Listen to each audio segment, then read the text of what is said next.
বন্ধুরা, আবারও এক নতুন ব্লগে তোমাদের ভ্রমণ জংশনে স্বাগত জানাই। তো এবারে তোমাদেরকে নিয়ে বেরিয়ে পড়লাম রামনবমী খালি দেখতে। আজ হচ্ছে মার্চ মাসের 26 তারিখ। তাহলে চলো আজকে তোমাদেরকে নিয়ে পুরোপুরি দেখিয়ে দিই আজ এই রামনবমী র্যালিতে প্রথম থেকে শেষ অবধি অবশ্যই ভিডিওটা দেখা চাই। আজ আমি আছি দুর্গানগরে যে র্যালিটা, আর আমাদেরই দমদম ক্যান্টনমেন্ট প্রমোদনগরের ওখানে গিয়ে শেষ হবে।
বাজারে একদম মোড়টাতে বিশাল বড় উত্তেজিত হয়ে উঠেছে এই সনাতন ধর্মের আমাদেরই আজকে রামনবমীর ভ্রমণ জংশন। আজকে তোমাদের কাছে এই টোটাল ভিডিওটা তুলে ধরতে চলেছি।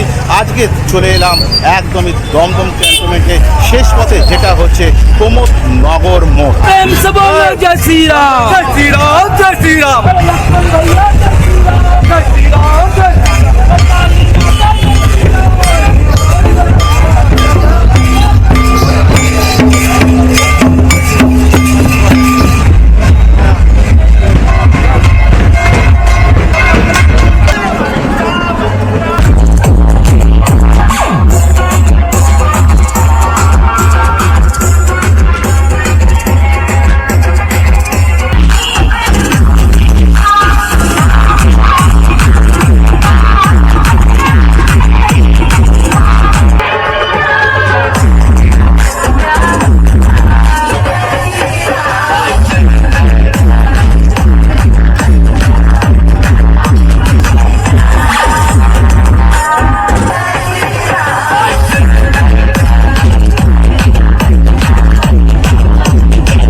এখন প্রমোদনগর বেলপুরে এক্সপ্রেসওয়ের এখানে একদম মোড়টাতে, আর এইখানেই শেষ পথ।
তো আজকের ভিডিওটা এই অবধি। তোমাদের বৌদি ভাই তো আজকে নাচতে নাচতে পুরো আজকে হারান হয়ে গেছে একদম, শরীর পুরো ক্লান্ত। হ্যাঁ, উৎসবে দুর্গানগর থেকে টানা একদম ক্যান্টনমেন্ট অব্দি যে র্যালিটা বেরিয়েছিল টোটাল আমি তুলে ধরলাম। আজ আমি সুশান্ত তোমাদের বৌদির সাথে আজকে ভ্রমণ জংশনে। তাহলে পরের কোনো নেক্সট ভিডিওতে তোমাদের সাথে শিগগিরই দেখা হচ্ছে। জয় হিন্দ, বন্দে মাতারাম আর জয় শ্রীরাম।